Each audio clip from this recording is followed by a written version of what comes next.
Yeah. Okay. Okay. You're saying you're holding the weight? No, soon to be sorry. There's not enough light here. This is like messed up. I can't take a photo of it. Turn on the light. Turn on the camera. So does anybody want to make a wish for me? Deb, are these hot air? How about everybody make their own wish, and I'll blow it out for you. And I'm going to make the same wish in my head that I had since I was like 8. Wait, you're not making Shelley's wish? Because then we'll be here for Then we'll be here forever.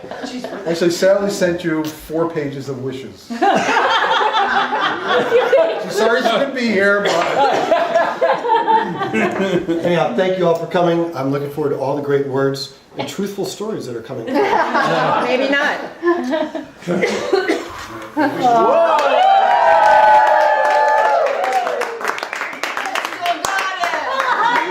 He still has hot air. Hey, Paul.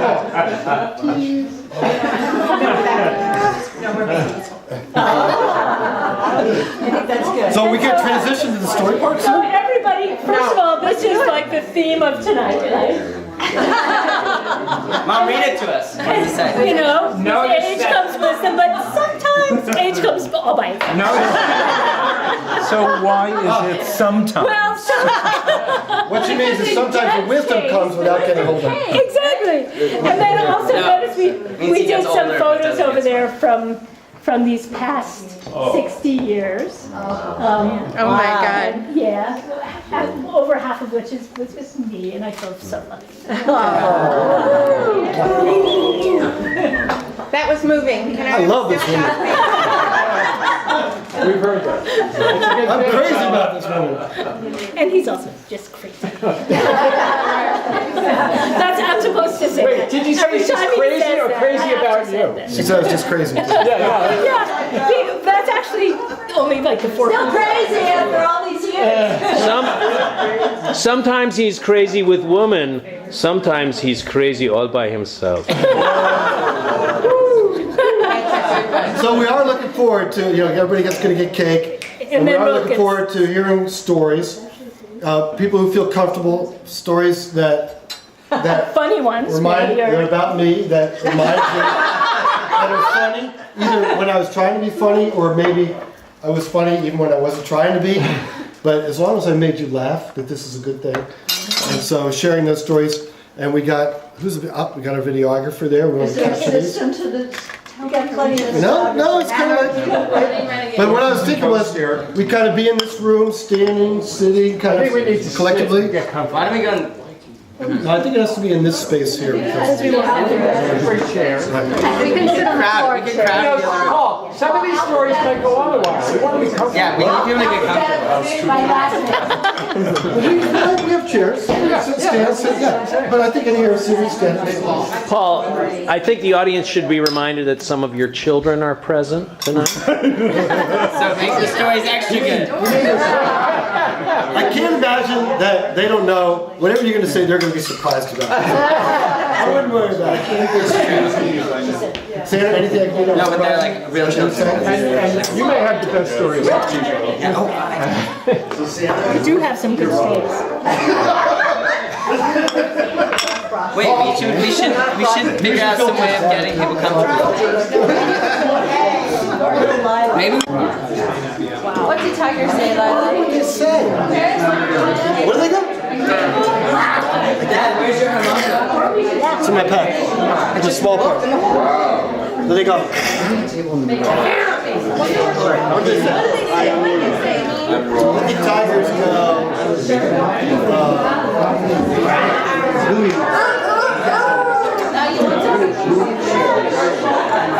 They go. No, tigers. I know what tigers do. They go. I think that's a donkey. I think we're gonna get started.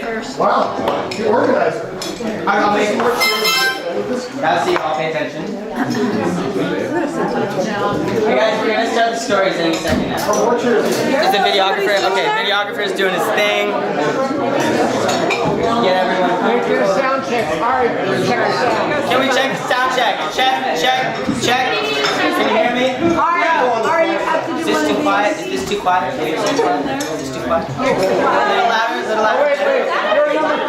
You turn it up. Is it distorted? Watch yours, watch yours. Too much feedback. Too much feedback.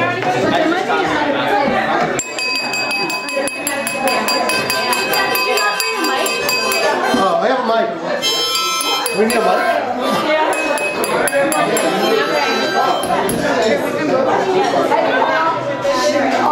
Hey, Louie. How you doing? See you. How you doing? Really good.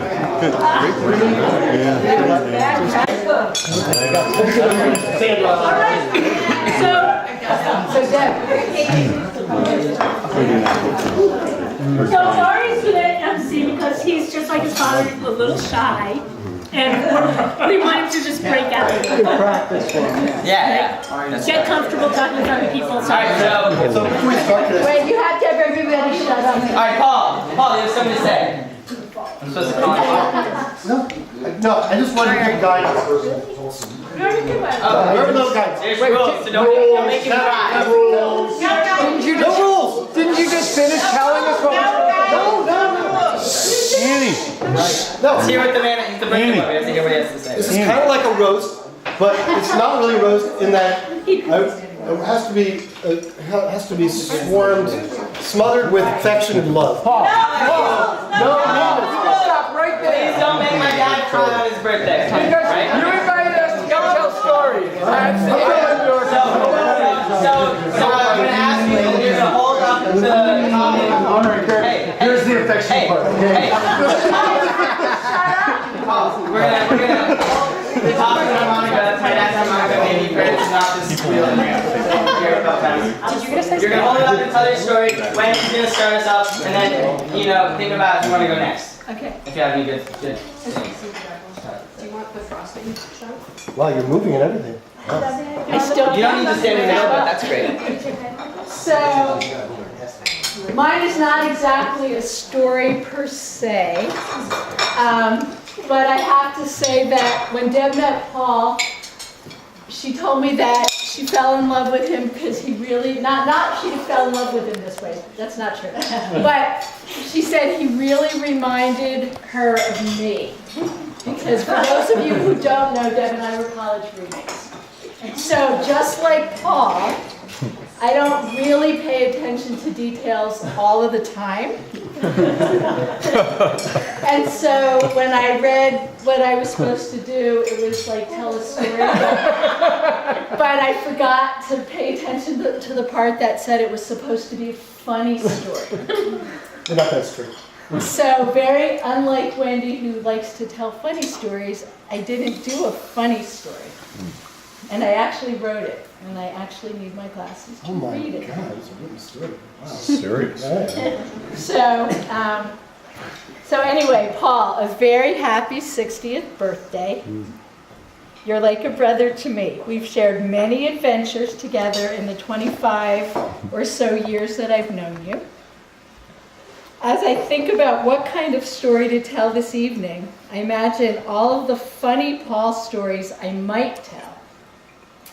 I think there will be plenty of those kind of stories tonight, since you are such a character of daring, adventure, and silliness. So instead, I'd like to say a big thank you. And I might get a little teary, but that's okay. So a thank you for letting me move in with you and Deb in 1989, when you hardly even knew me, sharing your home, family, and friends with me, for inviting me to move back in once you did know me, and you and Deb renovated the house, and for inviting me to move out when my time was up, and I needed to move out and on. That was so sweetly put. And we're still friends. Sharing your children and their births with me, and all your many great Markowitz family holidays and celebrations with me and my family over the last 25 years. For volunteering to come up and do great programs for me when I was the rec director at Heaton Woods. For being the gypsy fortune teller at Halloween for all of the kids in Montpelier. All right, Paul. For babysitting Josh when he was a newborn. I think you might have been actually his first babysitter, and sharing your birth date with him. So Josh and Paul are both born on Monday. For sharing my values of fun and silliness and being a fellow phonologist with me when many of our peers were on the straight and narrow path of career and focus. Thank God that never happened to me. And last but least, for forgiving me when I bit you a little too hard. Baby. That's intriguing. We can talk about it. Whoa, wait a minute. Yeah. Don't skip. Here, I'll show you. What's the story?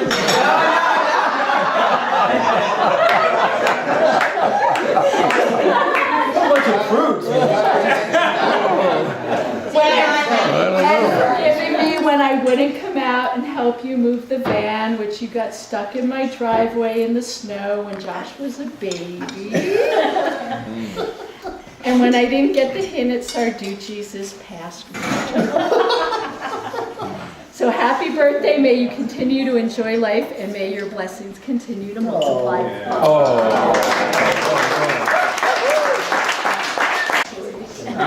Anybody ever wants to see the bite marks? Let me know.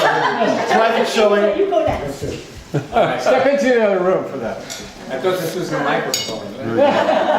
It's a harmonica. Okay, this is not necessarily a funny story, although there are funny elements in it, I think. This is kind of a narrative of Paul's and my relationship, and where it's gone over the many years since we knew each other. I got this call when I was working at the State Energy Office in 1981 from this guy, this master's student at UVM, who was putting on a renewable energy conference. What the hell was that? And he wanted me to come over and talk about it because I was coordinating the wind energy programs for the Vermont State Energy Office at the time. So I came over to UVM, and there was this guy, you know, and he was there, and I had drawn up a whole chart of what wind energy was and all the rest of it. And we proceeded to have a little workshop out on the steps of UVM, as I recall. Is that City Hall Park? No, it was at UVM itself. Anyway, that's my memory. Half of it's probably gone. And so I couldn't not recognize that this was a person I wanted to know. And we continued to know each other for a long period of time, even until today, imagine that. And in 1982, Sarah and Paul and Deb, by then Deb and Paul had gotten together, and I and a group of other people were part of a what's the word? Affinity Affinity group. Affinity group. Both synapses are gone. We were part of an affinity group where we were working on issues of the U.S. wars against the countries of South America, Latin America, Central America. Central America. Yes, El Salvador, Guatemala, and Nicaragua. And Pablo, I started to call him Pablo at that point, and I still do, was an active member of that group. And Louis and Annie were part of that group. Where's Annie? There they are.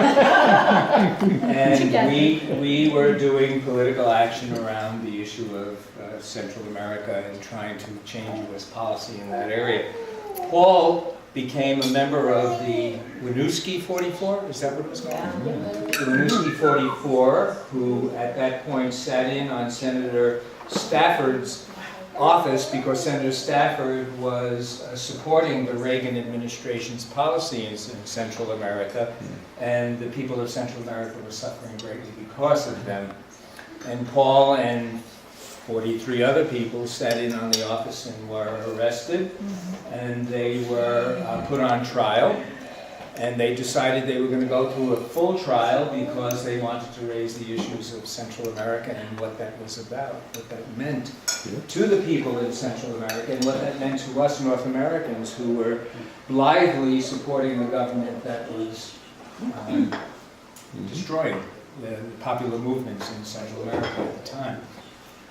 So Paul and the other 43 folks went on trial, and they were allowed by the judge at the time to bring up the necessity defense. Now, do you know this story? You know this story? Yeah. You don't know this story. Judge Mahady, hair down to his shoulders. Mission close to Judge Mahady, maybe. Judge Mahady. Yeah.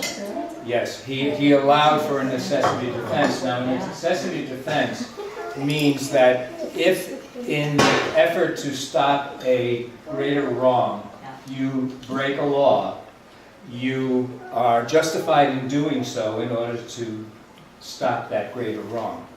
And the defense that the Winooski 44 presented was that the people of El Salvador and Nicaragua and Guatemala were subject to a genocidal policy on the part of the United States government, and that they should sit in on the offices of U.S. Senator Stafford was quite small compared to what they were trying to stop. It was necessary that they did that in order to stop the killing of these people. And they won. They won their case. So Paul, and I reminded Court before about something that he said about Paul that I fully agree with. Paul knows how to have a good time. We all know that about Paul. He knows how to have a good time, and he enjoys life, and I think that's one of the reasons why we love him, because he has such a capacity. But when it comes down to it, when the rubber hits the road, according to what Court was saying, Paul knows how to do the work. He knows how to do the work that's necessary.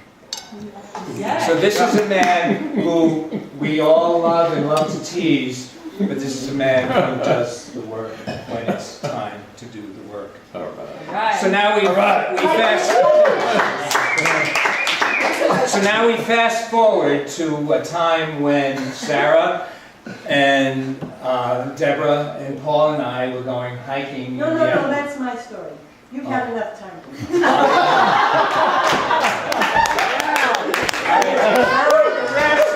To Sarah Norton. Hey, hold on. Go, Sarah. He's the only guy who can take this opportunity to make sure you guys got a little political education.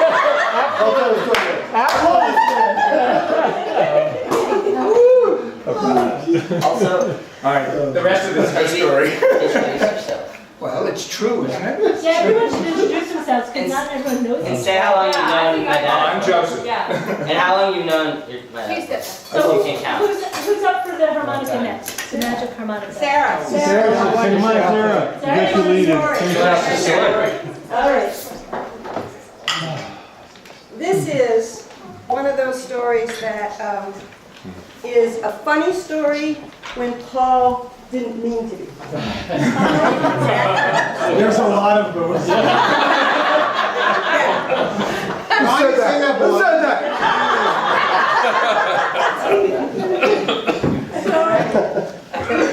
So 5 of us decided to go to the great wilderness of the Adirondacks, into the high peak region, and scale Mount Marcy. All right. 5 of us, because it was Paul and Deb and me and Joseph and Aviva in utero. All right. And She was 4 months pregnant. And so up we go into the mountains for 3 days. We got our packs, we got all of our food. We have all of our food, yes, we have all of our food. And Paul baked bread, plenty of bread. And you know how Paul's bread is. Heavy.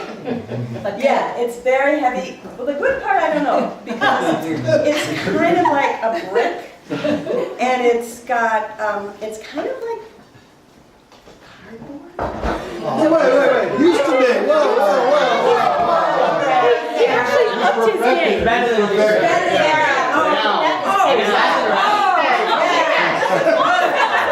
It's really good. But then Yes, really intense. No, it used to taste like a It was the breakdown. only before he really developed his skill. Anyway, off we go, and we're up into, we're hiking up and up and up, and we see, the last time I was in the Adirondacks was in the 50s, and you had the place to yourself usually. Now it was like packed with hikers, everywhere were hikers. And there were tents everywhere. And what we noticed, though, was interesting, is that all these hikers were like hanging things from trees. And they were hanging things off long stone embankments. And what was that about? You know, and then we heard, oh, it's for the bears. They're you have to protect your food at night. So we go, wait. We find a place to camp for the first night. Put up our tents. And then we thought, well, I guess this bear thing might be true. Maybe it might not be true. Well, okay, maybe it's true. Let's figure it out. So Paul shimmies up a big birch tree and slings some rope across, and we hang our food up there, and we go to sleep at night. Quiet night. But in the morning, we discover that not only had the bears come and dragged our backpacks out of our tent, for real, without our knowing it, but they climbed up the tree and taken all the food. Wow. Except that's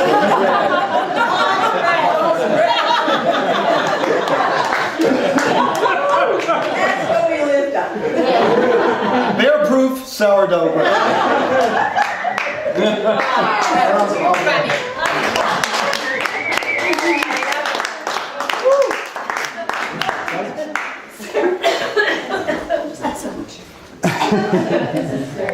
Let's see. I mean, I have a few stories, but After Joseph's, You have to introduce yourself, sir. Al. Anyways, let's see some stories. So one of them from tonight is the lasagna, right? And I love lasagna. Right? It's one of my favorite foods. It's something my mother loved to cook, and my wife Shelley, who's not here, is part Italian, and her whole family's into lasagna. You know, Italian. And Paul always made his lasagna with nutmeg. And it just seemed like the weirdest thing in the world to make it like with nutmeg, you know, and it used to annoy me to no end. So we started to get into a thing around this, and we've gone on these different trips together, all the guys, right? And and he would make lasagna for all of us, and I would steal the nutmeg. And then he wouldn't be able, he'd be all pissed off, but I wouldn't give it to him, and he'd have to make the lasagna without the nutmeg. And then one year, when we went out to Avalanche Lake, he was going to trick me, and he brought his nutmeg, but he had like a special stash.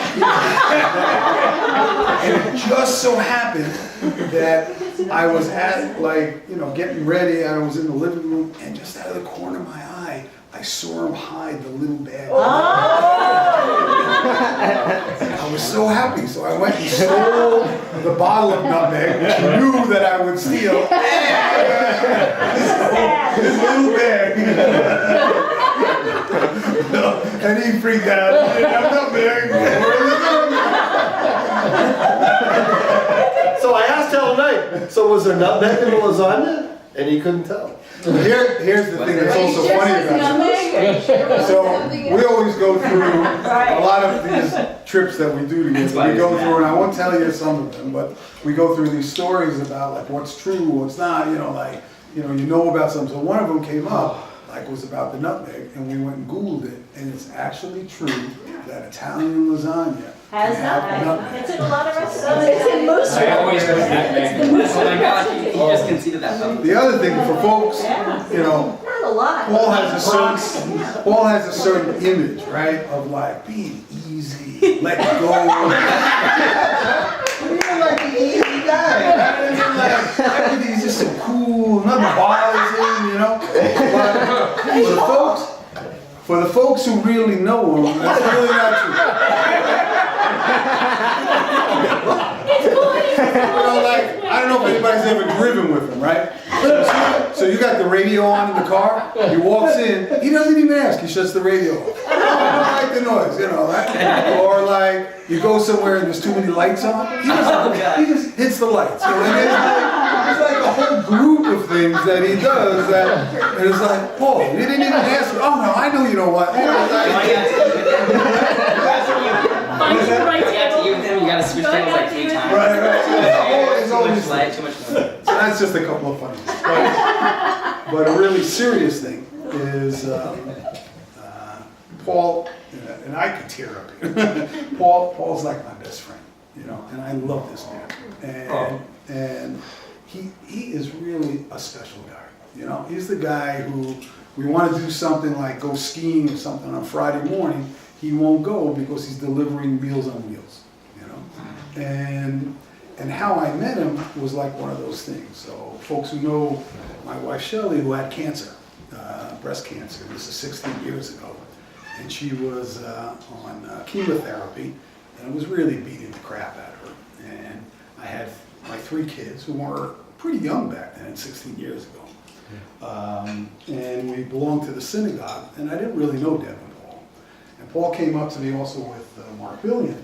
And Paul came up and he said, look, we've organized it with the synagogue, we want to bring you dinners. And it was such a sweet thing, you know. And I said to him, I said, no, that's okay.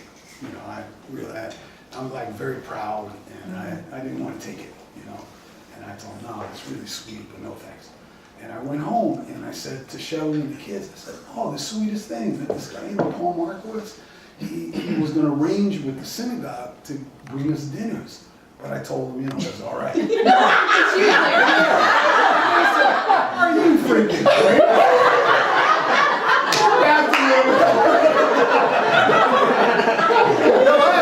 I actually followed up with a call. I said, no, you sure? No, we don't need it. Shelley's going, Hal, what the hell are you talking about? Shut up, Hal, we want those meals. And it is true, every other day we had a dinner waiting for us. We organized this whole thing, and it's something that really warmed my heart, and I fell in love with him from that day. And it was really a big thing for our family. We were, you know, we were going through a rough time, and to get that was really an important thing. And over the years, and people who know Paul, he's just got the biggest heart. You know, he's a pretty wild guy and does crazy stuff and all. But in the end, like Joseph said, you know, he does the right thing, and he's like really a model for, you know, what humanity could be. And again, we love this guy. Happy birthday. Yay!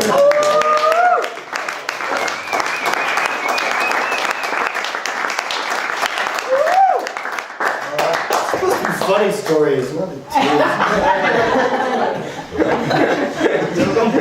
easy I'm going. Elliot, longtime friend of Paul, and I'd like to echo what Joseph and Hal have said about your moral compass, your caring, your ethics. No funnies here. No, I'm working up to it. You know, it's a slow mark. A couple of years ago when I ruptured a disc and I could only eat on the floor of my house, he was one of it, seriously, on the living room floor. He was there with a meal, on his knees, you know, serving food, right there, not a second thought. The bread was a little heavy. But hey, But there were no bears in the house. But the thing is that these scruples and these values can be too much of a good thing. And that's what I want to talk about. I just want you to picture this. We were, you know what this is going to be. So we were on a softball team together. It was the state, we talked about this the other day. It was a state softball league. And it's a competitive league. I mean, they keep track of the standings, you know, people have their own position that they play. There's a playoff series at the end, there's a trophy, you know, so it's not over the top, but people really care about how we do. Paul was on the team, and one day he showed up with a friend of his from out of town, who I hope is not here tonight. And Paul said, I know my friend, what was his name? Do you remember? Mike, let's call him Mike. I know my friend Mike isn't on the roster, but he's here, and I'd like him to play. I feel like he should play. And I looked around the infield. I was at second base, Joe Bongiovanni was at first base, and people were stricken. Because Mike didn't look like a ball player. He looked like a friend of Paul's from out of town, who was frankly a little bewildered to be there. But Paul took his hand and led him to home plate for a warm-up. And our pitcher agreed to throw some, so these are underhanded, slow pitches. The ball is as big as a grapefruit. You cannot miss the ball. You can ground out, you can fly out, you cannot miss the ball. Mike gets up there, Paul is standing off to the side, sort of there, planted in support of his friend, and the guy misses the ball by about 4 feet. Just impossible to believe. Paul says, "It's okay. He's just a little stiff."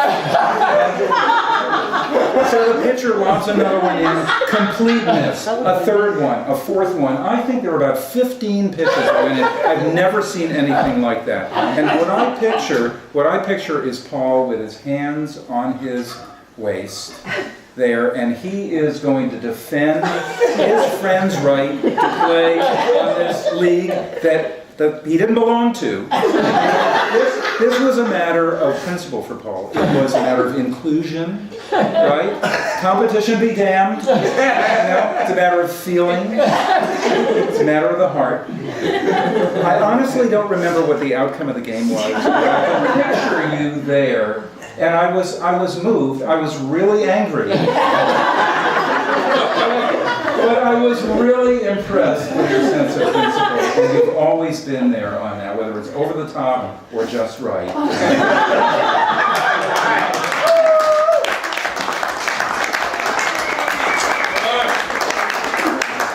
That was not a true story, by the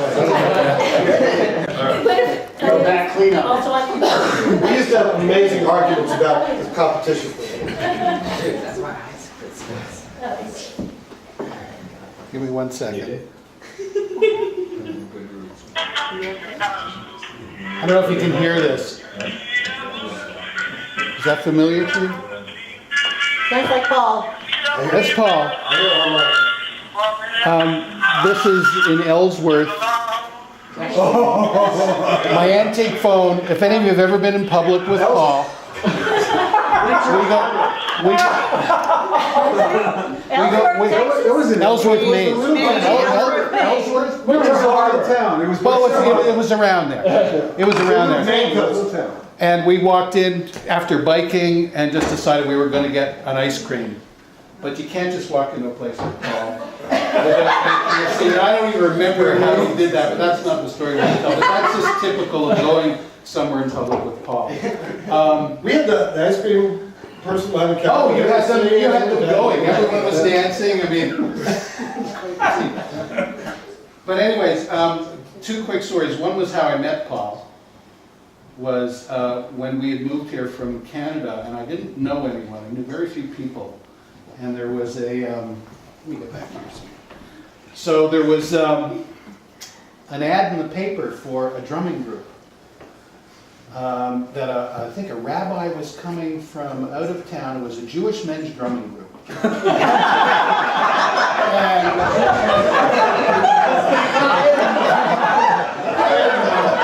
was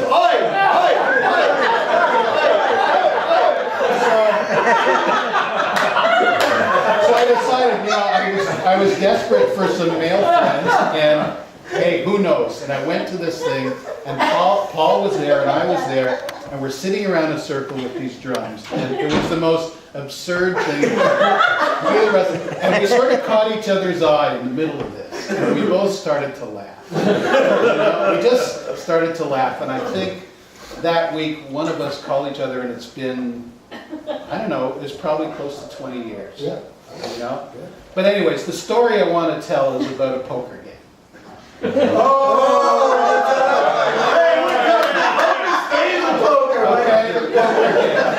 I know Paul was behind. He was. He set up the demo.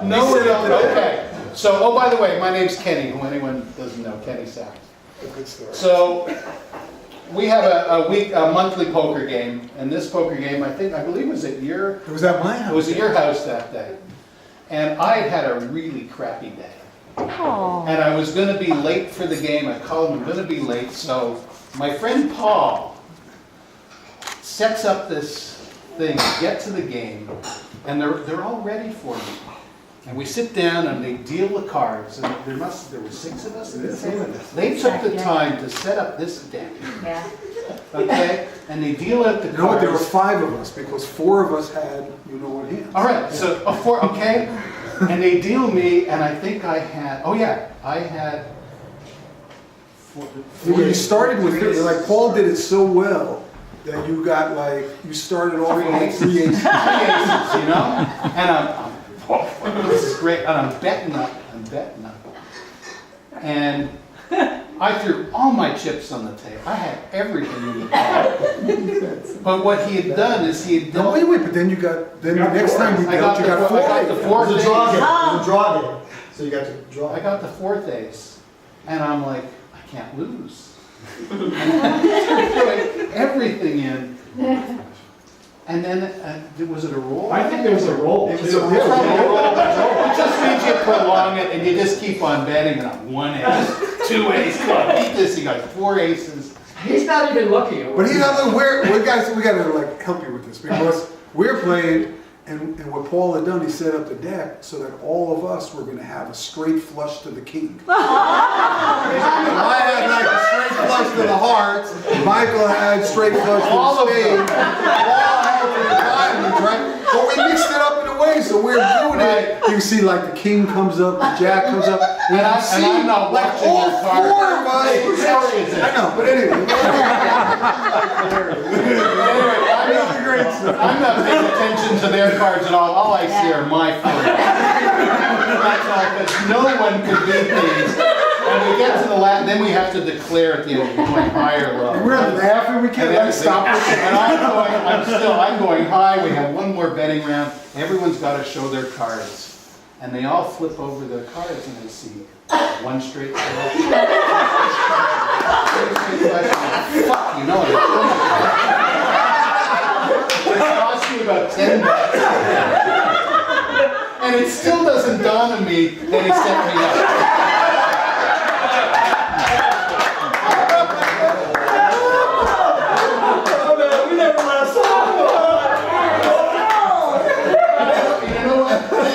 Think of it, you didn't even tell me at that game. No, we told you. Maybe you did, but the next game, talk about being a righteous guy, the next game he bought my chips for me. A month later. That's my story.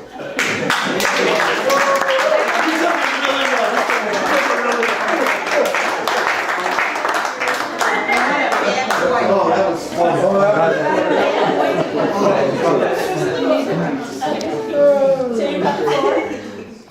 All right.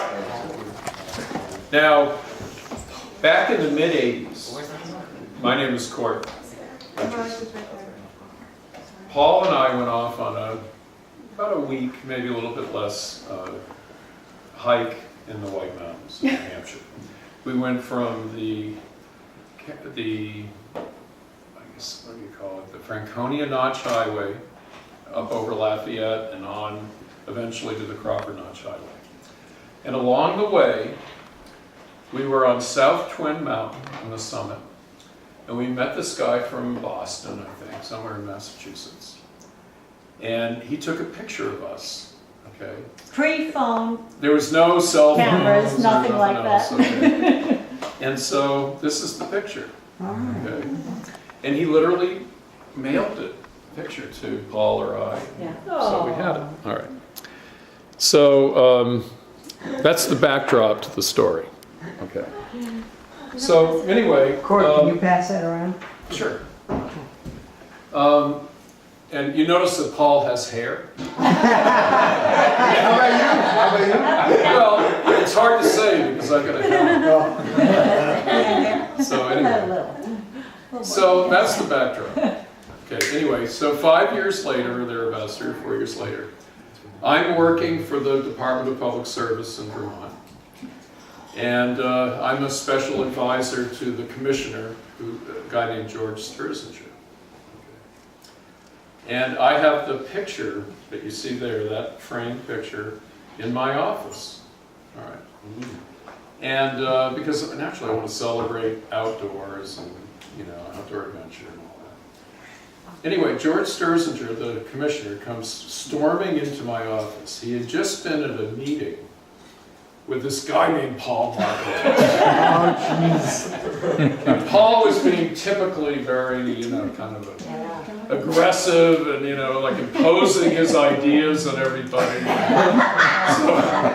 So George was just really upset, you know. He said, this guy named George, I'm sure you don't know him.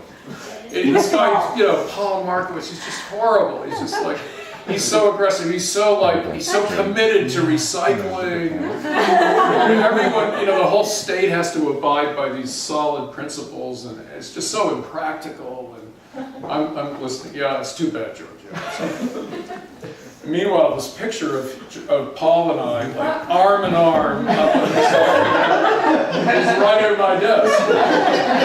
You know, George thinking he's got sympathy. Thinking that, you know, I'm like, you know, I'm going to sympathize with him. So finally he's like, looks at the picture.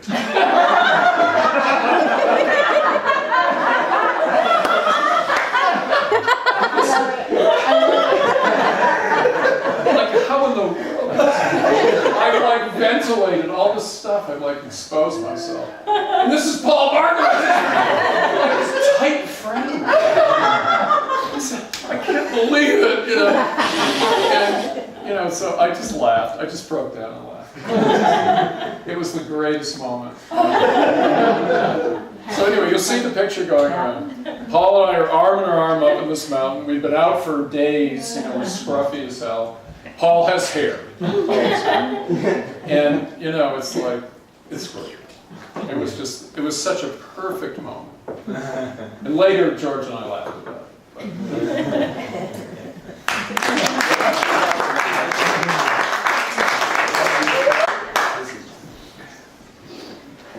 Oh, man. So my name is Jonathan, and I have 3 sports stories. Before he became a professional and played with you, Paul was in the minors. And he was in the minors when we were in graduate school together. I've known Paul since 1980, maybe the longest of any year, I don't know for sure. And we were on some intramural softball squad. And this was a tough game. And it went down to the bottom of the 9th inning. And I think I was on first base. We were down by 2 runs. Well, a little backdrop, Paul had a dog. And the dog's name was Max. And they were inseparable. In fact, I think you had Max from all your life, right? When you were, yeah. Well, so you have to picture it's the bottom of the 9th, I'm on first base, and Paul is up. Well, Paul hits a massive drive to right field. So I take off, Paul's right behind me, and Max is right behind Paul. And we're going through, he's going through the bases, Max is right behind there. Remember, we're down by 2 runs. I hit home base, Paul hits home base, and Max hits home base, we win!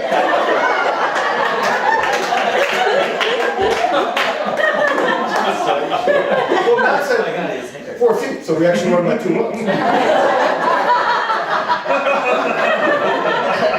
So that gave him all his training. Max. Max. Baseball story number 2 happened not too long ago at my birthday celebration, but of course I think it was my 30th maybe. Yeah. And we were playing wiffle ball in the backyard with my kids and a couple of other friends. And again, it was a very tough match, and it was getting dark. And Paul was up, and I don't know whether Rayon or Amira was pitching, but was it Rayon you were pitching? And Paul, again, hit a wallop of With the wall. With the wall. But now, this was a little bit more of a social game. Paul immediately picks up his beer and runs rapidly across the places. He didn't care that he got home. He looked at me and said, I didn't drop a thing. I slipped to third base in that story. The third and final sports story has nothing to do with baseball. But when Paul and I met, we realized we had lots in common, and one of those things was playing squash. And someone's going to help me with this story later on, but we had this ritual because we were both grad students and working very, very hard that on Friday night we would go and play squash, and then afterward we would go to Finbar's. Anybody remember Finbar's? Yeah, Finbar's is great. Yeah. What is it? Church Church of Dane, it was a bar. Yeah. Southwest corner. It's a UVM bar. Yeah. It was when there were only bars, no restaurants in New York. That's right. So we played fanatically, I don't know, 5, 6 matches. And we typically would go to Finbar's and then go our way. But this night he had told me that he had some plans afterward. I was somewhat disappointed, but you know, I can handle it. But after we played, I said, well, maybe we should go have a drink anyways. I said, fine, but you know, you don't just, no, don't worry about it. So we had a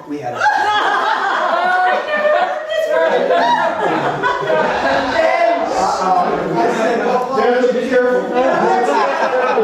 let's have another drink. I said, okay, fine. And he called me Big J. He said, Big J, you hungry? Oh, sure, let's. So we got some food. Finally, a couple of hours later, I said, I think I better go to my date. So we walk up to, I think we passed Prospect Street, we passed Fletch Ground, somewhere over there. Knocks on the door and Harrison Court. Yep. And lo and behold, guess who appears? He was dating this gal. Deb. Oh. Now, there wasn't a tremendous smile on her face. And I could tell that I was not welcomed. So I kind of scampered off. Maybe you should pick up the story. I had never heard this version. All of these years, it was your fault. The truth is coming out right now. My friend, he needed solace. So this was going to be the dinner where I met his closest friend from UVM. They were 2 hours late. He was drunk. He already ate and he spent all his money. But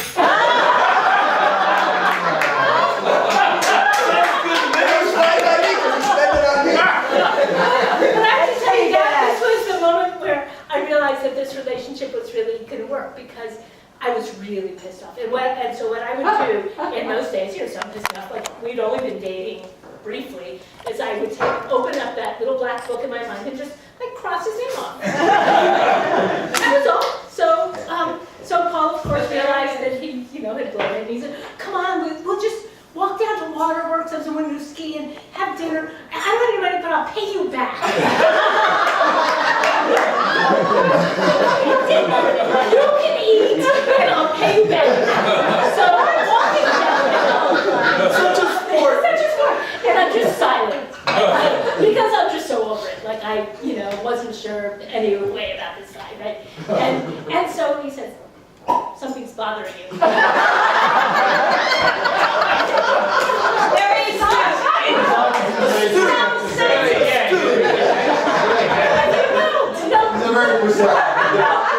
bothering me. Nothing's bothering me. No, I can tell. Nothing's bothering me.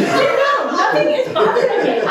What do you think? You come 2 hours late? Drunk? We had a date. We were supposed to go out with John. No money. It's okay. It's fine. And so he picks me up and he said, "You just get it out. Come on, touch me. Get it out." And so I did. I just pounded on his back. Basically over his shoulder. So I just pounded on his back and he said, "See, doesn't that make you feel better?" Even though that sounds really obnoxious at the time, he was like, right. I did feel much better.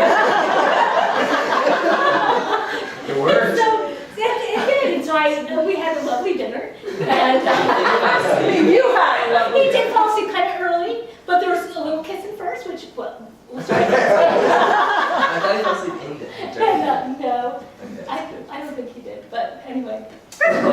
So I This woman, Yes. a martyr. Yes, we More choice than little. That was a crucial moment. It could have gone in two different directions. I actually had a really different story, but I held it against you for a long time, Jonathan. My apologies. My apologies. Hey, it's a he said, she said. Now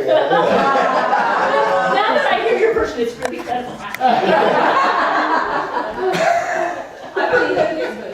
Thanks a lot, Jonathan. You took the hit for like 32 years of that. Do you want to read your poem? Sure. I kind of forget where we went though. When I came up here about 2 years ago, it was, I think, Mother's Day weekend, 2 years ago. So this is Neela, my mother? And the stepmother-in-law for Paul. Yes. Paul and I went out for an adventure, and I forget, do you remember what lake we went to, or river, or? Green up the... Dogger? When we clean up, yeah, when I went for a swim. When you went for a swim. Always. Yeah.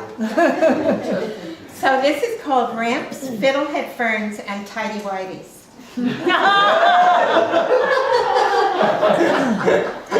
There once was a boy named Paul who took on all trash as his haul. Once spotted midstream, he stripped naked, it seemed, and followed its path to retrieve. The weight of it all was too heavy for Paul as he followed his pooch down the stream. Sadie traipsed back to shore, feared for her life to be sure, as the current was endlessly beating. Paul leaped back and forth, just ignoring us all, as the trash had no thought of retreating. The fiddlehead ferns and the ramps that we found were a prize we set out to discover. But alas for poor Paul, his back took the fall, which endangered his role as Deb's lover.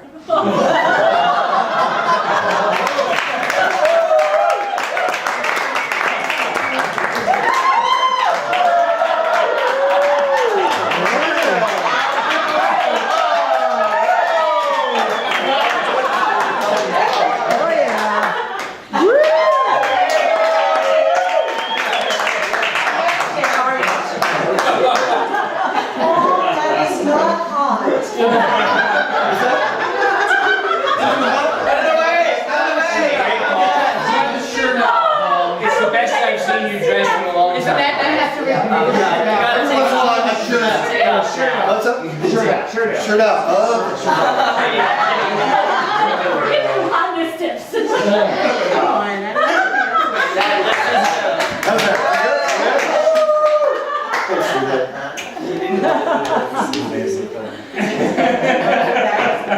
No, embarrassed? Deb will call these anti-aphrodisiac underwear. Which is fine, because I got like cool jet songs on.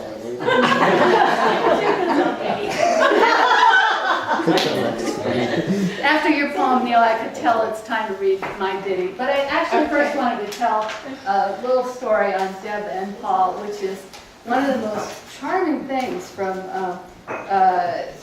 early family life was one Easter when we found the Easter egg hunt and we didn't know who left it, and it was this Jewish family that left us the secret Easter egg hunt. This was so lovely.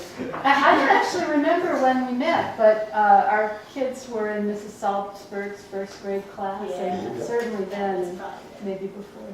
Yeah. Did you introduce yourself? I'm Steffi. Yeah. I wrote a little ditty too. And it's just really appropriate right now. It's called Orange Guy. That's always appropriate. Orange Guy, brilliant and in your face as the late day sun when you're driving west. Energy Guy, what other work and social contribution could fit this soul so well? No button-downs here, shirts that broadcast that second chakra color, and to a mix of horror and delight, keep the 70s alive.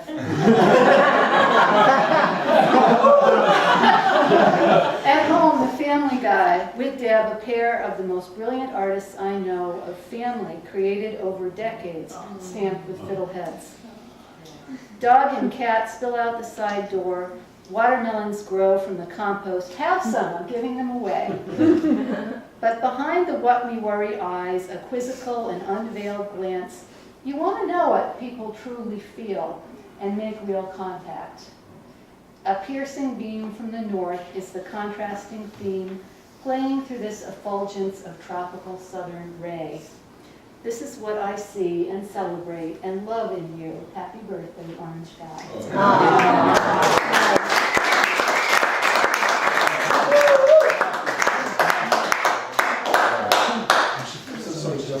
Oh, so I do have a note down.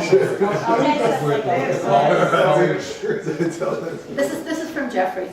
Paul, by the time you hear this, I'll be in Durango on my way to Kelly Place to run the program for Animus. My favorite connection to you is this work and your love of the back country. Of course, if someone asked me if I had a bunch of parties to choose from, and Markowitz was one of them, I'd choose yours.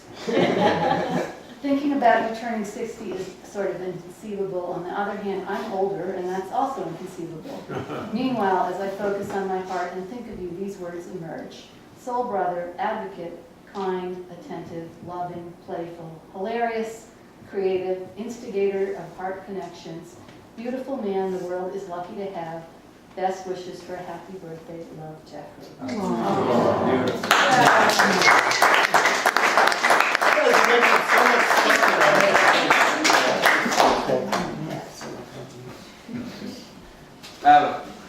I'm going to read, so we have, all of you probably know we have a third sibling, Aviva. She's in New Mexico teaching 5th grade. And she sent this story that she wanted me to read, or someone to read, so I'll read it. When I was in high school and beginning the exploration into illegal activities, I decided to explore Dad's liquor cabinet. This is going to be interesting. Unlike my goy friends, what does that mean? Goy. Okay. Christians. Okay, goy friends whose parents had either mini bars filled with every known liquor, or locked cabinets with stashes of fancy whiskey, Dad's liquor cabinet consisted of unlabeled plastic water bottles stashed among the pots and pans in a bottom cabinet. High schooler's gold mine. Dad hadn't been overseas in a few years, so his unlabeled plastic water bottle collection was quickly waning. But there were a few choice selections left of clear liquids he had carried back from Georgia, the Republic of Georgia. Those were what we went for when me and some friends decided to raid the cabinet. We were high schoolers and we wanted to get drunk. We did not care what we were drinking. The memory blurs into many, but I am sure that we mixed the clear liquid with some sort of juice until it just tasted like fruit and drank until we were satiated. It wasn't for a few weeks until Dad realized that I had stolen one of his water bottles. He confronted me in the kitchen about his missing bottle, and I prepared for a long serious conversation about ethics, age, and good decision making.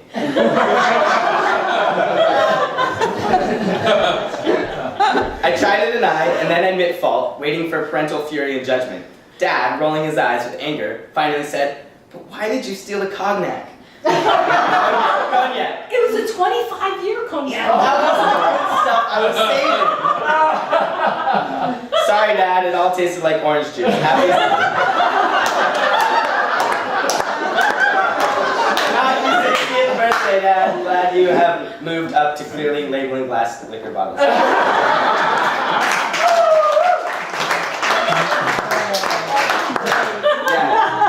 Thanks, Diva. Skype her in. Yeah. Can I tell another story? Because Kenny told me about a story. She's out It's really partying. funny. Stand up. So, for a number of years, we've been playing golf at this three-par place, you know. You guys play golf? Oh, yeah? That's all the place there. Sordid secret. Don't tell everybody. Weird. There's Woodbury Golf Course. It's very open. It's really for Vermonters. You go with construction boots, and, you know, it's a three-par. We have a great time. And we started getting a little into golf. And we had to kind of drag Paul along a little on this, you know, because it just wasn't exactly his thing, you know.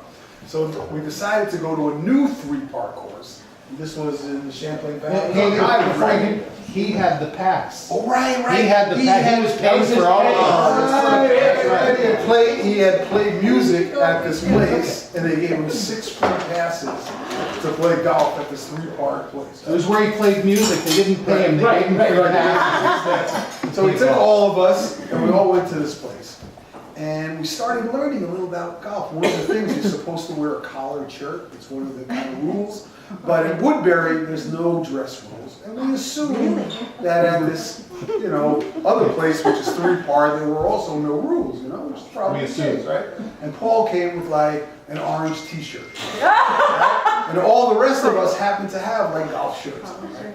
So we were in 2 different cars, and I called up the place, and I said, look, I've got this buddy coming, and he's wearing a t-shirt. And when he comes in, would you tell him that he can't golf, and he's got to like wear a collared shirt, and make him buy or give him some like really ridiculous collared shirt. And the guy said, yeah, sure, no problem. so we arrived at the place, and there's this computerized sign that says you can't play unless you have a collared shirt on. But on the way, we had told Paul about this, and he says, "Oh, you guys are fools." Because we were always like pulling each other's leg, right? And we were and he was saying, "No, you're full of crap. This is it. They don't require that and everything, And he's like giving us, we're going back and forth a hard time. And he arrives there, and there's that sign. He says, "Oh man, you guys are telling the truth." And we were like laughing inside. Oh, we set this whole thing up, right?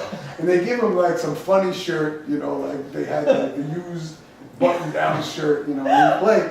And then we're on the 8th hole, and then we like burst out laughing. We say, "Hey, Paul, this was a whole setup. You didn't have to wear the shirt." And we're all laughing, right? But then it's almost like with Paul, the joke winds up on us. So we go back to the guy, and we thank him for, putting up the sign. And the sign is still up. Sign is still up. Right, we come back and say, thank him for the sign. And he looks at us like, what are you guys talking? What are you crazy? What's going on? I said, did you do this thing? I said, no, this is like the rules of the golf. Last laugh. And so Bill kind of knowing this. Right? Was this for me? I'm supposed to open this right now? Sure. But it's not a collar shirt. It's not, I thought it was a golf shirt. It's not Hey, Michael, a get- collar shirt. This way. Would this And be it's orange. Oh, is Do it. Do it. Do it. It's like a golf shirt. Good color, good color. Does it have a collar? Does it have a collar? I don't know. No, you gotta do this now because it relates to it. There's I wasn't trying. He's telling the next story. That's all. Did you get the golf balls? By the way, I'm not sure this golf thing's for me. There it is. Oh my God. It's what Paul Zabriskie says, when you're putting and you walk between where his ball is and the hole is, and you step in between there. Oh my God, where's Zabriskie? Paul, just you step home because you create an indentation. Oh my God, indentation on the green. Just stop embarrassing yourself. This is the guy when we were skiing was worried about my dog leaving footprints. This is what it's like playing with them on the course, buddy. It's exactly like this. Whoa! Nice. All right, I can play golf with that. Orange balls. Orange golf. Hey, you gotta read the card too, sorry. Go ahead, I'll read the card. You go ahead. Am I supposed to read it out loud? Sure. Read the card. Hey, you're the one who encouraged it. Well, for me, if I can provide an occasion for people to laugh, that's a good thing. Is that why you wear orange?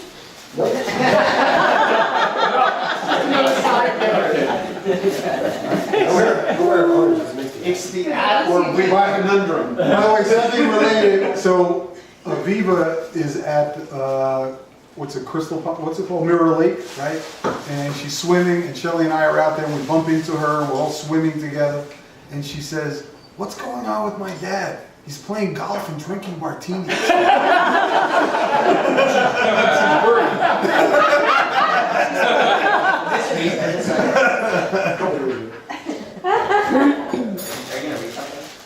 I read it? Yeah. I read it out loud? Okay. Yeah. Well, you- So what did it say? What did it say? Paul, you're the best friend I've ever had. I can't believe how much your friendship means to me. And you're the most amazing guy I've ever met.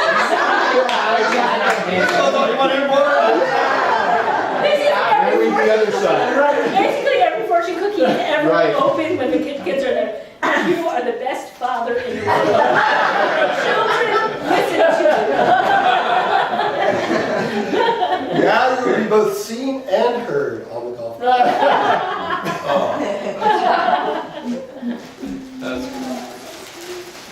In case anyone didn't notice, the balls are orange. Dark orange, doesn't dark orange golf. It'll go well with your shirt. And when you lose them, everyone will know they're yours. We can find That's right. No, the idea is you don't lose them. Right, you can see You can even play in the snow. This So people have been very kind to Paul.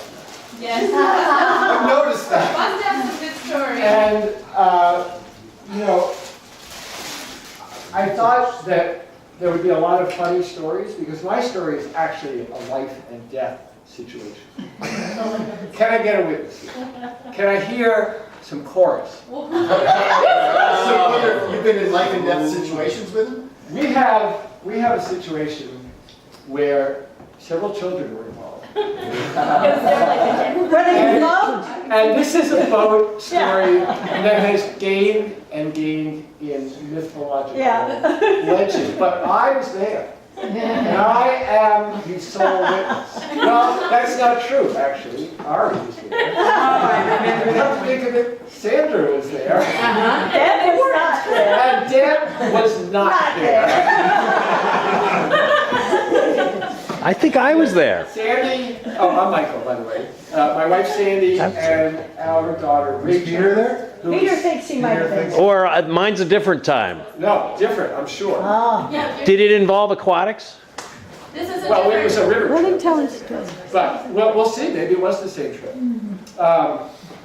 So our daughter Rachel is the same age as Sandra. So we were out for a beautiful summer canoe trip through the Tendence area of Hyde Park, which, if you've ever been there, it's a very calm stretch of water, and it literally just meanders like the Oil River, and a couple of sand beaches along the way. It was just perfect. So we're heading downstream, and it's so nice that Paul decides, you know, I brought this tube. Let's tie up the tube, and we can pull the kids behind the boat. Great. They had life vests on, just to be clear. They have life vests on. He was like 4? How old? Yeah, that's probably around 4 or 5. So Ari gets first crack at being on the float. Now, one thing you may or may not know about Paul is if he ever considered being a Boy Scout, he clearly did not learn his knot lessons. That's a Boy Scout dude. K-N-O-T.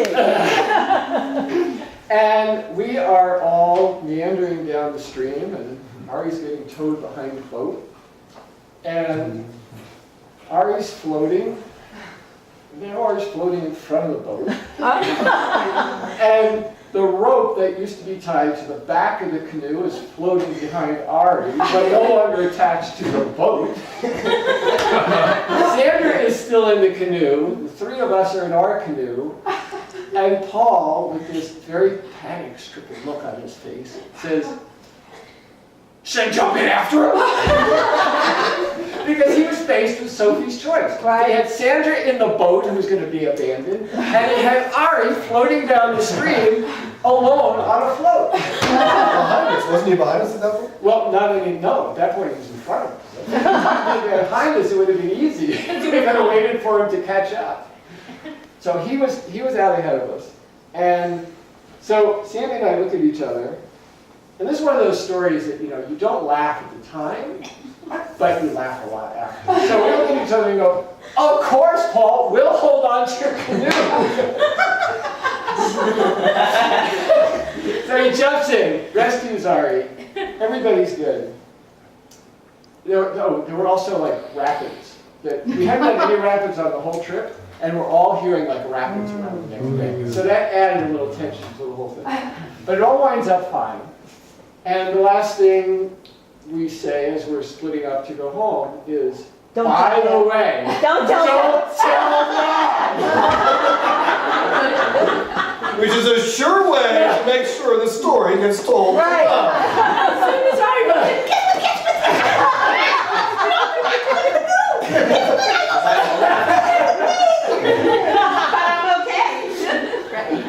But the thing is, we didn't know that they had told you.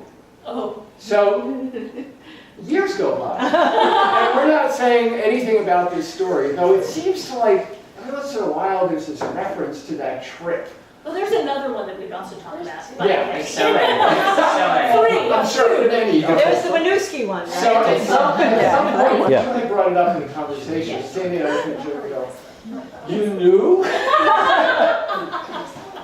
So to commemorate this occasion, we have now formalized the 10 Bends legend.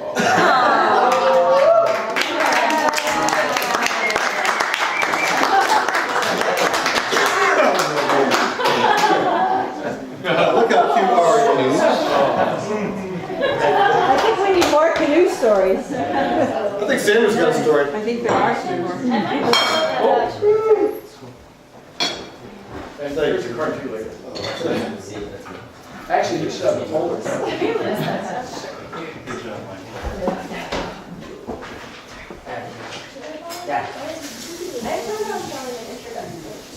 Let's just like, So I have two stories. I'm Sandra. I'm the daughter of Paul, by the way. One of the survivors. But she's One of the survivors. Anyways, so I just thought that maybe it might be nice to follow up with another canoe story. That I wrote an essay, personal essay about in middle school. And that's probably about 12. Oh, okay. 12 before. And I think people seem to really like it. And actually, I brought my new boyfriend home a couple weeks ago, and he made me read it aloud at the table. That was fun. But so the story was called Going Down River, and it's important to note that between the story of Ari getting separated from the boat and this story, there was another canoeing incident that happened where it had been raining a lot, and Mom was really worried about us going canoeing, and actually we had some other people in the room there with us. And Dad, oh yeah, did I say? Well, in the river, yeah. Anyways, Mom was a little worried. Dad was sure it was going to be fine. We hit a rock because Aviva didn't really understand navigation, and the canoe capsized. And Dad just yanked us right out by our life vest and put us on a rock that was covered in poison ivy. We all got presented. It was fun. And their mother's strategy is when they came in, they ran in and said, because they learned the lesson from the last time when it was supposed to be secret, and it wasn't secret. So they ran in and said, "Guess great news, Mom! The life jackets work!"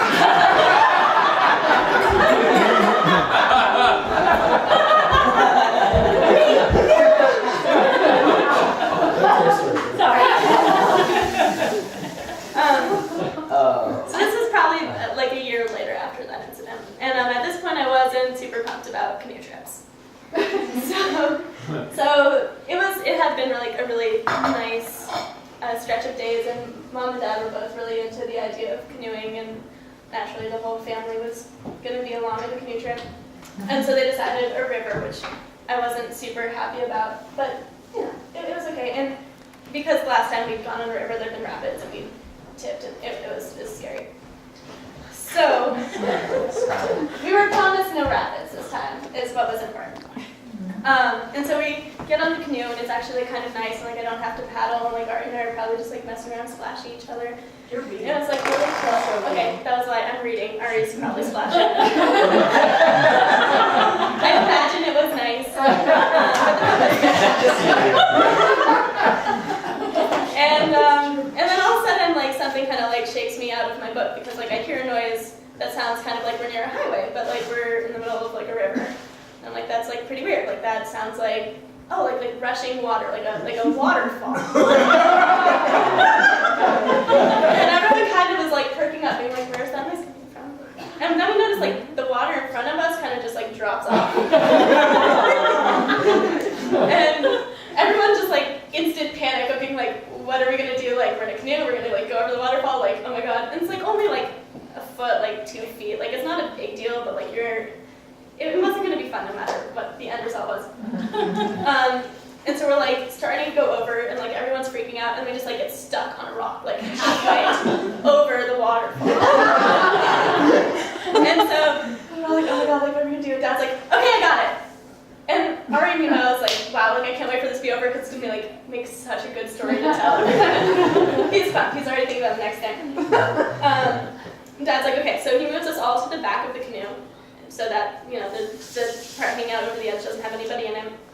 And then he takes us all out one by one. The water's not that deep. It's just like it's pretty intense. Let me know if I start straying. I'm pretty No, it's good. No, it was okay. It was pulling. Okay, so I was a little shorter, but it's probably up to like my waist. So we're all like kind of perched on like the rock that the canoe was stuck on. And Dad is like, I'm gonna drag the canoe to the side of the river, and then we'll just like go around and like go to the bottom of the waterfall, and then we can like keep going on our canoe. Oh, sorry, guys, it's about to be. Oh my god, I'm so glad. High time is in 6 minutes. Today's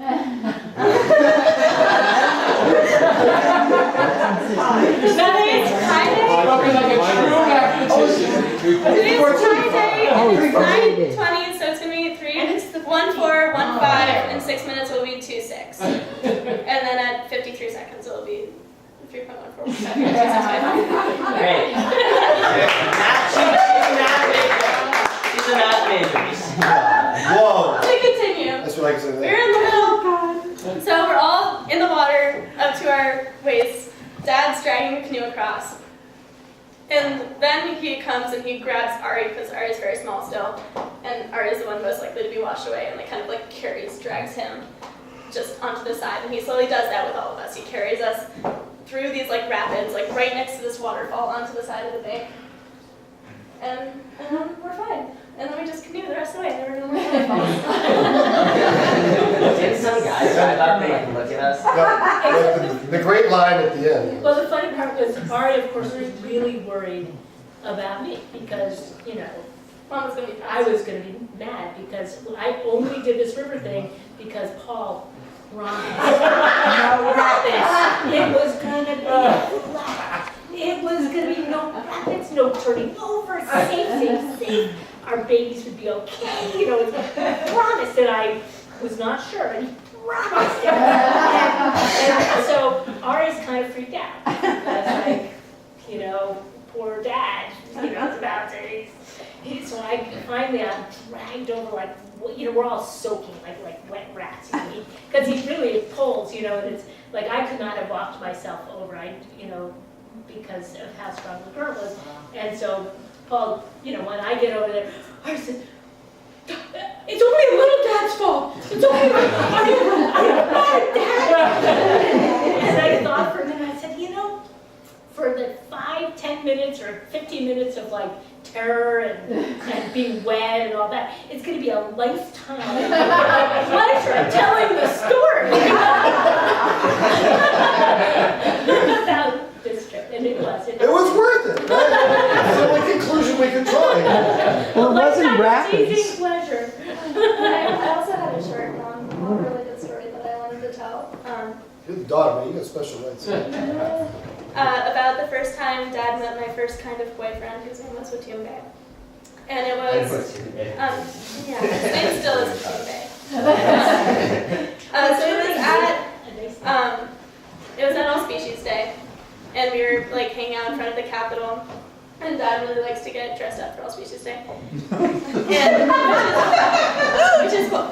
And so he saw us from like far away, and I think between had been like 2 dates in like 2 weeks, and like that was it. And he like waves from like across. I was 15. Yeah, and so he sees us across like the whole Capitol Green, and he like waves at us, and he's like starting to walk forward. And then, you know how there's like all the really nice flowers? And he like bends down and smells the flowers very extravagantly, and then walks a couple more steps, and then does a cartwheel. And then looks over, hi, I'm Paul, I'm Sandra's dad. And that's the first time that you met you.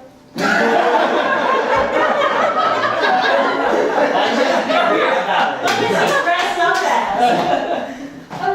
So that was one of his reserve days. So You didn't bring up like sex or anything.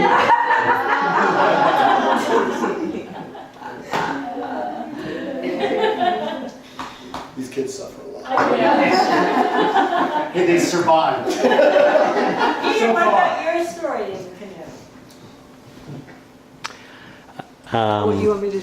Can you just hold that and aim it? I'll try. I don't know Before if I Peter can says see. that, this is not a Paul story, but just an aside, our son Julian just 3 years ago was with friends and found out that All Species Day was not Well, it's not a thing. It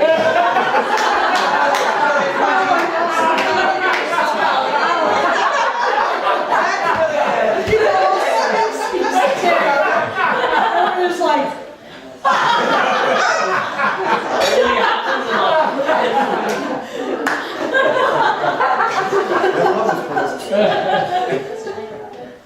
I didn't realize this was part of a series. I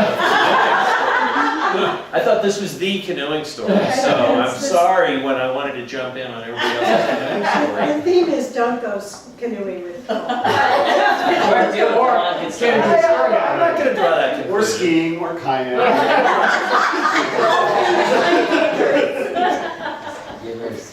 No, but this was a day, I mean, Paul and I have had many outings just on our own that have, well, we're both still here, right? We've come back from all of them. But there were always stories that accompanied those. But on this occasion, it was a Saturday, we were going to take the kids canoeing, and we put in just below the, is it a hydro plant in Waterbury? Is it there's a big waterfall there in Waterbury, near Camel's Hub. It's below. Bolton Falls. Bolton Falls. Not Bolton Falls, but Bolton Dam. Yeah. Bolton Dam. That's where we put in. That's where we put in, and it's like I think it's a 12-mile canoe down to Jonesville from there, which is where we put out. I think we may have had a car down there, and there's a few little ripples right below Bolton Dam, and beyond that, it is just completely flat, you know. So, and I was there, I think I just had Ian with me. I just had one in my canoe. You had 3 in your canoe. And you put in ahead of us, and we had this whole thing with Deb of like, yes, there are going to be life jackets. No, Paul and I are not going to sneak off into the woods before we go canoeing. Leave the kids. No, it's, we're all over this, you know. I felt like I was a credit to the enterprise. That otherwise Paul might not have been allowed to go. In fact, I was along with my. It shows you the level that we followed to. That's right. It doesn't take much. I don't know, there's not that much more to it other than like as soon as Paul put in with his 3 little kids, boom, it just goes right over. And they're bobbing all over the place. The river's quite wide there, you know. Head's bobbing around with the canoe over here. I'm forgetting now, I thought that time you went and grabbed the canoe first and took it over to They all got life jackets, Pete. I'm getting the canoe. And I believe you pulled it over to the corner. There was a little elbow there, and they just started coming in and put them on. I'm pretty sure I remember the poison ivy from there too. Down at Winooski. Poison ivy was on more than one. Oh, so that was the same one. Okay, so hit a huge rock and just tipped over right, and it was like right after you got in the canoe. It was so, and then the rest of the ride was quite. But tonight I'm here to tell a story about how a poker game got named for our friend Paul Mark. This is where I leave. You know that we play poker once a month. Well, Paul, just in the serious heart piece of this, I've known Paul since the mid '80s. My name is Peter, by the way. And, but he really reached out to me around 2000 when I was going through a divorce. and felt like I needed some constructive activities. It was a pretty dark place, and he invited me to join this poker game.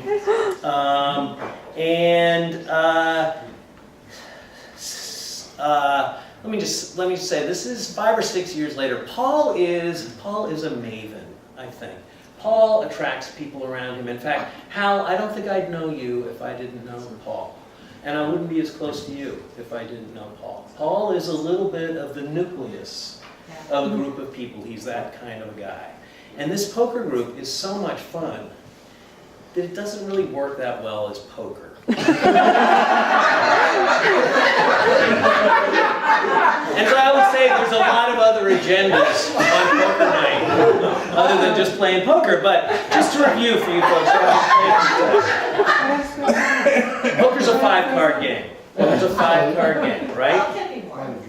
Well, but you make your hand out of 5 cards in the end. So when you get your straight, it's 5 cards. It might be 7-card draw, you choose the best 5. It might be 5-card draw, where you get 5 cards, and then you bet on those, and you can turn in up to 3 cards, and get 3 new cards, and then make your hand out of that, right? It's a draw game.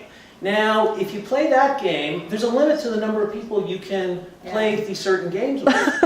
If you play that 5-card draw game where everybody can draw up to 3 cards, that means there could be 8 cards going to a person. So that means in a 52-card deck, you can't play that game with more than 6 people. 6 times 8 being 48, 7 times 8 being 56. You can't do that with a 52-card deck. You can only do it with 6 people. Unless somebody drops out. But you can't go ahead and... Thank you, Jenny.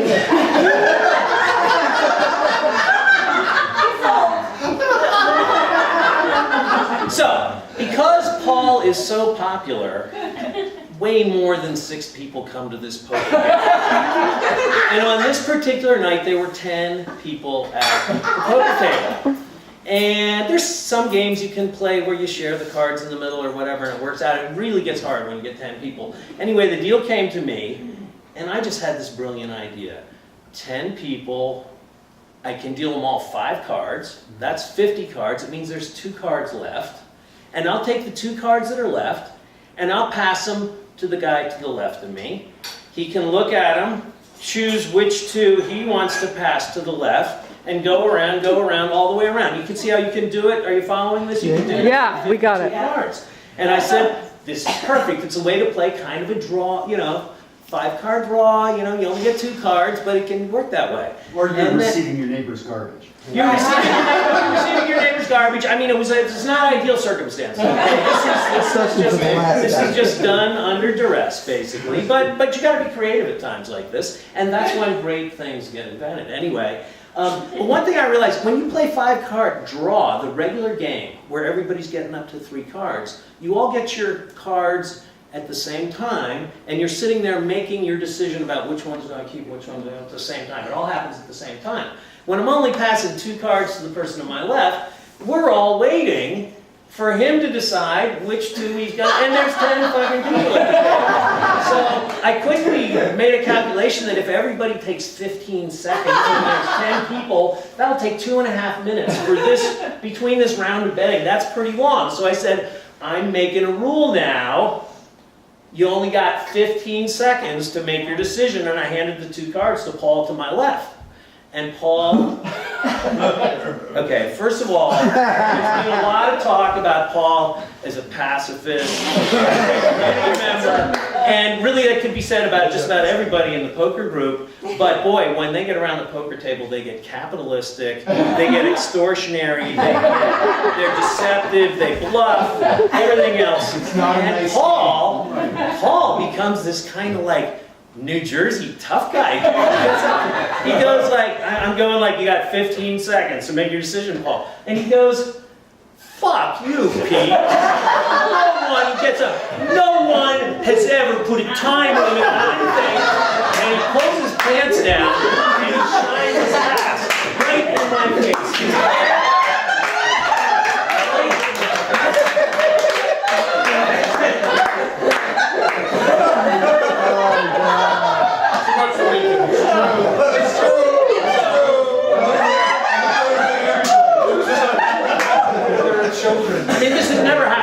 never happened before. Nothing like it. It's not that kind of a poker. He got on like the table in there. He got up on the table, and this was not at my house. This was at John John's house. Of all insulting things, that house has never been the same.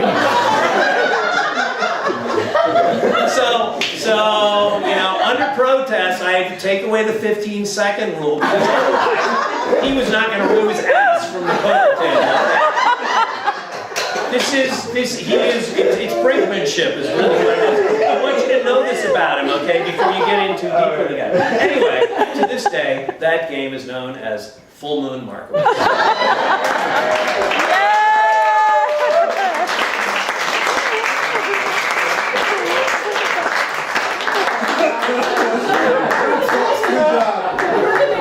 Poker guys, I'm going to do another poker story, but you can all probably guess which poker story it is. So this was some years ago, like after 9/11. Oh, not this one.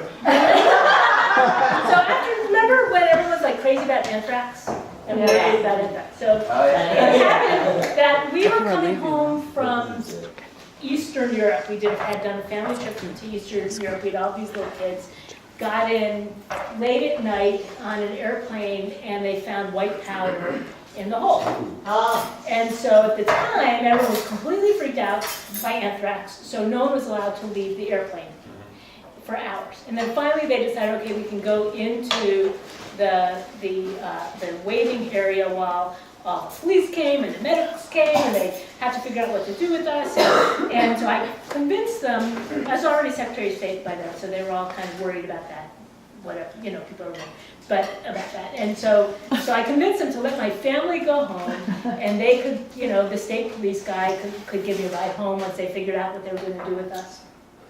And so the family went home, and it happened that the next day was poker night, you know, was a Thursday night, and they were going to test the white powder to see what it was. And really, come on, the chances of like anthrax in the back of an airplane going to Burlington, Vermont, that, you know, despite the fact that Leahy was actually one of the ones targeted by anthrax, but even so, it was really little. But the way it works is with anthrax, you know, it's deadly, really deadly. And if you don't get treated within 24 hours of exposure, there's no treatment. And it's just a really heavy-duty antibiotic is all it is that you take. It's Cipro.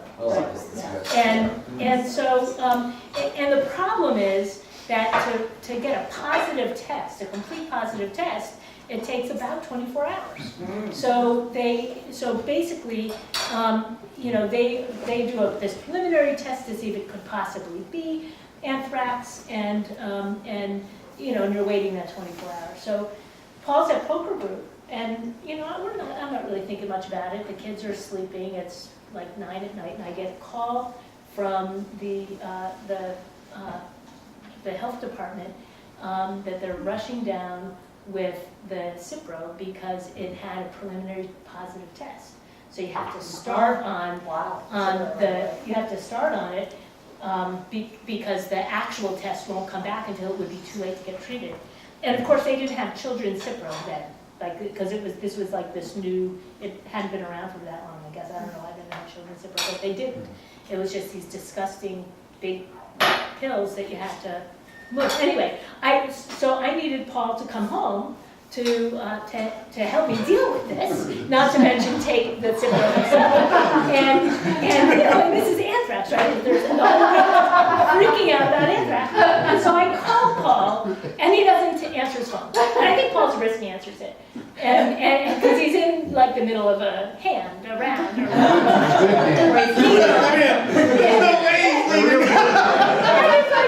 can you tell Paul that he's got to come home? Tell her I'll be there in a minute. You know. So finally I got Paul on the phone. And what do you say? That my had aces over king.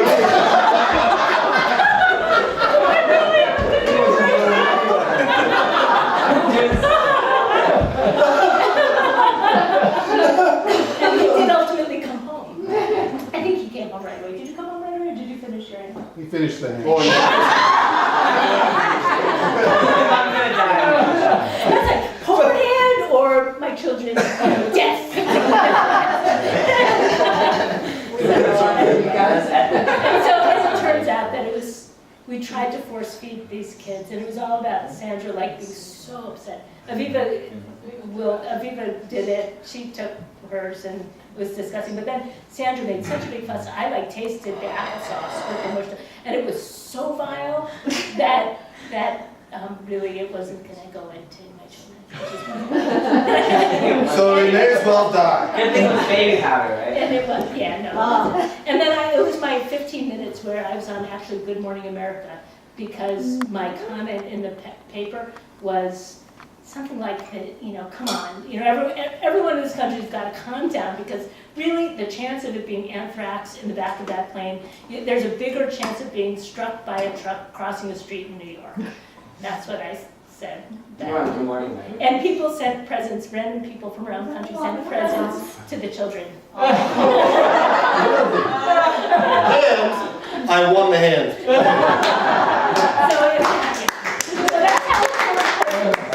So anybody who's played poker with Paul knows that he's a pacifist like he's a vegetarian.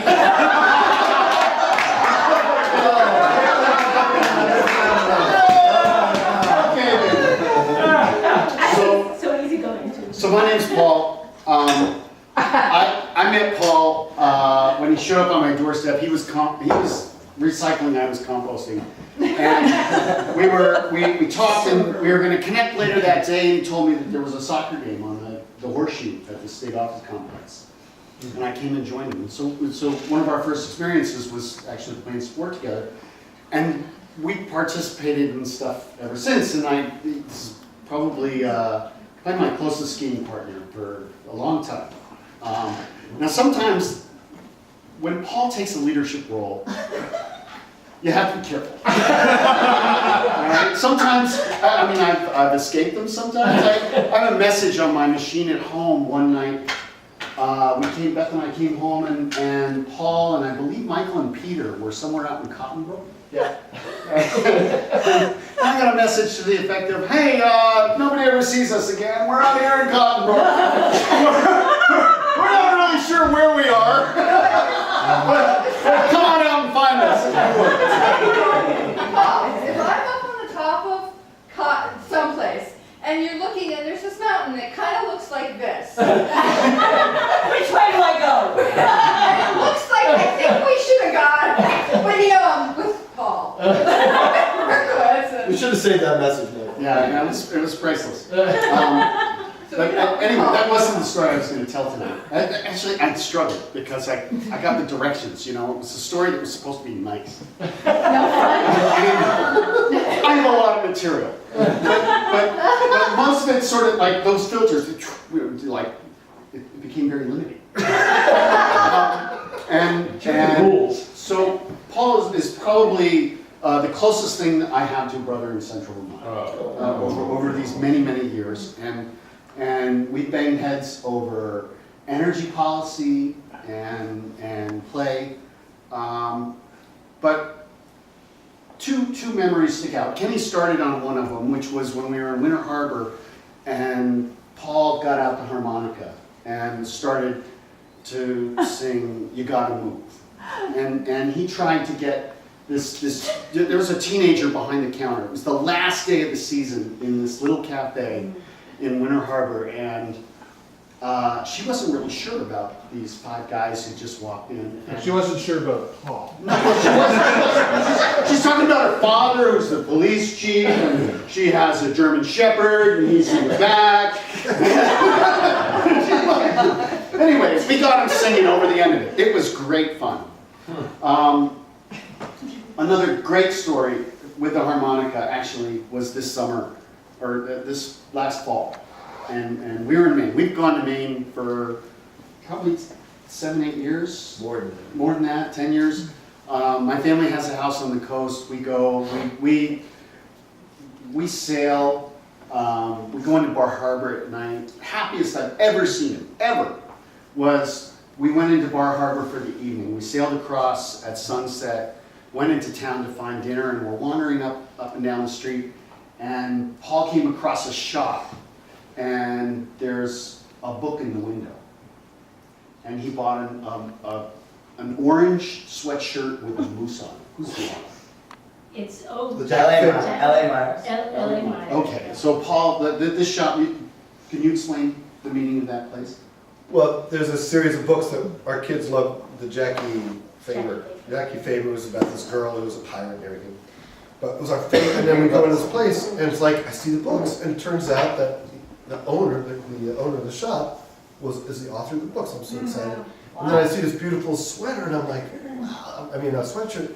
And I buy the sweatshirt, and there's this beautiful painting on the wall, and I buy that. Well, it turns out he was the designer of the sweatshirt and the picture, and so it's very. Because he's really an artist. Happy as a pig in shit. I'm telling you. Anyway, it's just, you know, whatever. So Theo came with us. Theo and Paul traveled across from Vermont to Maine, separate from me and I believe Hal. I'm not sure who else was in the space at the time, but the next morning they'd gotten pulled over by the cops the night before. And it wasn't Theo, it was Theo's twin brother, who, if any of you know Theo's twin brother, who shows up on occasion. He's great fun to be with. It's a freaking riot. But that's a different party and a different story.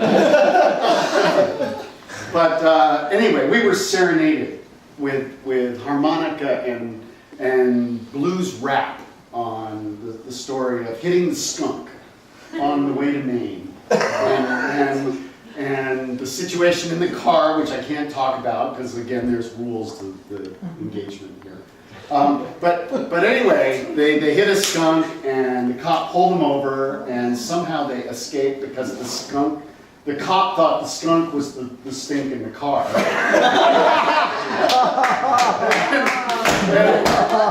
they managed to make their way to Maine and the next morning for about 15 minutes. Actually, Hal, you know Hal, when Hal gets into a book, he doesn't just get into it, he's gone. He's like, he's in his own element. But I believe you were there as we were being serenaded with a song about being stopped in Maine. And anyway, so great riffing. Doesn't really translate to this environment because you can't do it here. You can. I do actually have a gift for you, Paul. By the way, it was Paul's twin brother that was in the car, along with Theo's twin brother. So this is a gift that I think sort of the difficulty sometimes between Paul and I is Paul believes there's no rules, like no, don't impinge on me until you get to that point where you violated his sense of righteousness, and then there ought to be a law. so that coupled with his unique sensibilities about the mechanical world, or lack thereof. So if you'll open that for me, this you won't probably know what this is. But there's a part of me which is really quite orderly, and do you know what that is? It's a level of some sort. Well, it's got a level in it. So here. So this is one of the fundamental tools. This tool has been around since about 1920.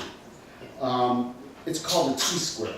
Okay, so there's a level in here in the middle, so you can figure out actually what is balanced in the square, and you can figure out like what is a right angle, and it's got measures, so there's even metric on the back, so there is a right and a wrong. Can't handle it. There is a number, there's center. So this is my gift to you for an orderly world. I'd just like to say that I accept this honor and thank all those who supported me in this effort. Yeah. You well did. He's trying to keep me on the road. straight, the right angle, straight there. Oh, man. Straighten the arrow, Paul. I'm exhausted. Oh my God. I have a really short. I'm laughing so hard I can't believe it. Gotta stand up and introduce yourself. Okay. I'm Annie. Paul and Deb are my daughter's godparents. And when Heather was little, like that age when they kind of drive you crazy because they have way more energy than you do. And it was getting frenetic, and we were about to pull our hair out. And so I said, we need to get one of your friends over here for you to play with. And she goes, okay, let's call Paul.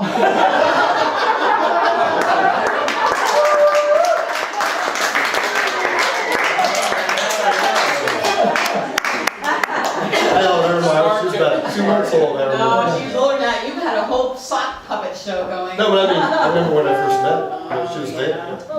So I got that old time Hancock Point skunk, also for blue. So, no, I mean, I'm a newbie to the woods, but man, the woods are beautiful. This is a great group of people, and I knew Beth. I'm Theo Kennedy. I knew Beth back in my college years, and when I came into Middlesex, founded a great community, and I knew this guy who played the harmonica. He was all energetic, but oh my gosh, this is a guy who will just play with you at all hours of the day and night, and yet be loving and serious at the same time. So you'll be philosophizing, and then you'll be teasing each other, and then you'll be sleeping outside at 1 a.m., and then you'll be taking all your clothes off and jumping in the freezing water, and so it goes on like that, and it's really been an entertainment. I didn't expect to say anything, but it's really a fast-growing friendship and group of friends. And Paul's the sweetest guy, and that's I guess all I really want to say. And no, that was really a stone, nothing else.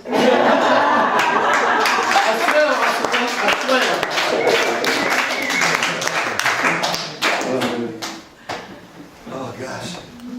Well, so is everybody exhausted? You get told story? Me? What? I want to hear some from the kids because I was trying to. First time over, I don't know if they're married yet or whatever. But they're really cool. I'm showing them the house, like walking around, and Dave said something to Emily like, "Yeah, hey Bud, that's pretty cool." And I was like, "Why do you call her Bud?" And he's like, "Oh, you know, that's just like a nickname that we have for each other. Like, you know, couples sometimes have nicknames for each other. Don't your parents have nicknames?" It's like, and I was like, "Oh, let me think. Yeah, sometimes my dad calls my mom Sex Kid." I think they laughed a lot. And then, for the first time that night. And then they made fun of Oh my God. And the second thing they called me, either sex kid or wench. And I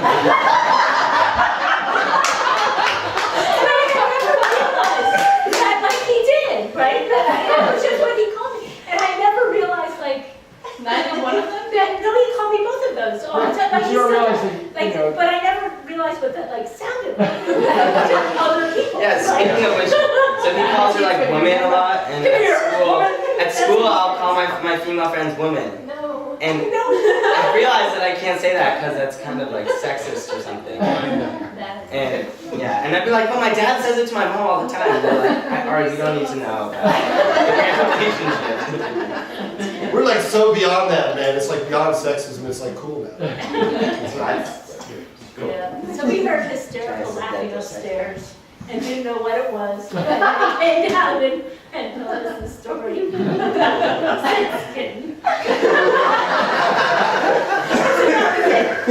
Not in front of the kids. It's too late. All right. Well, you guys, it's been amazing. I just want to say 2 words. Well, you don't believe that, really. But the first thing I want to do was...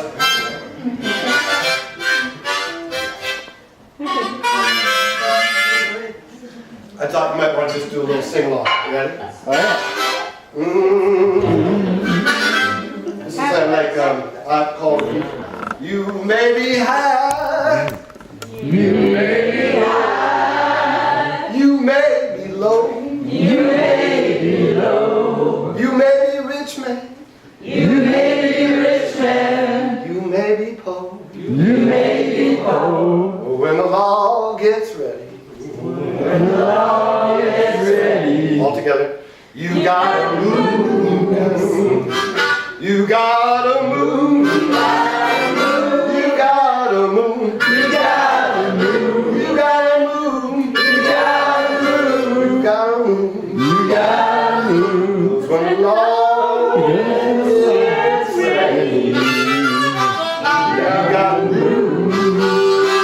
You see that woman? You see that woman? She out on the street. She out on the street. You see that policeman? You see that policeman? Walking happy.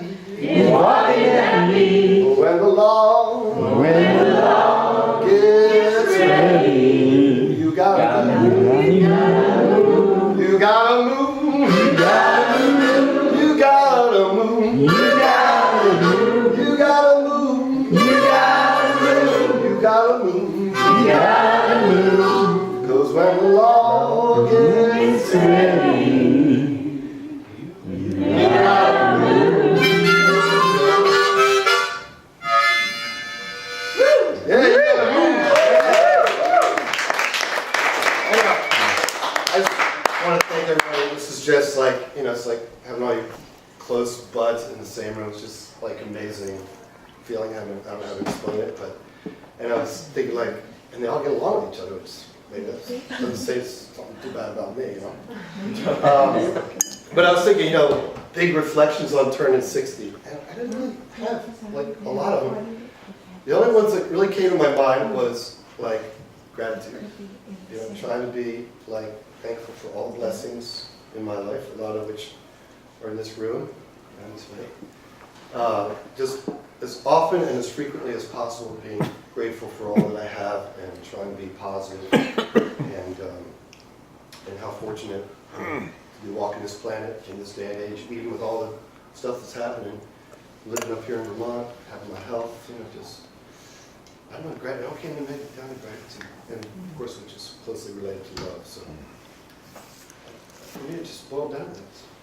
So thank you for being here tonight. Thank you for joining me. Thank you for being in my life and being a friend. Blessings. Happy birthday.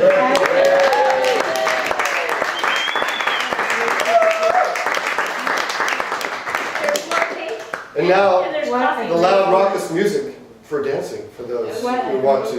Are you playing? No, I just did. But we got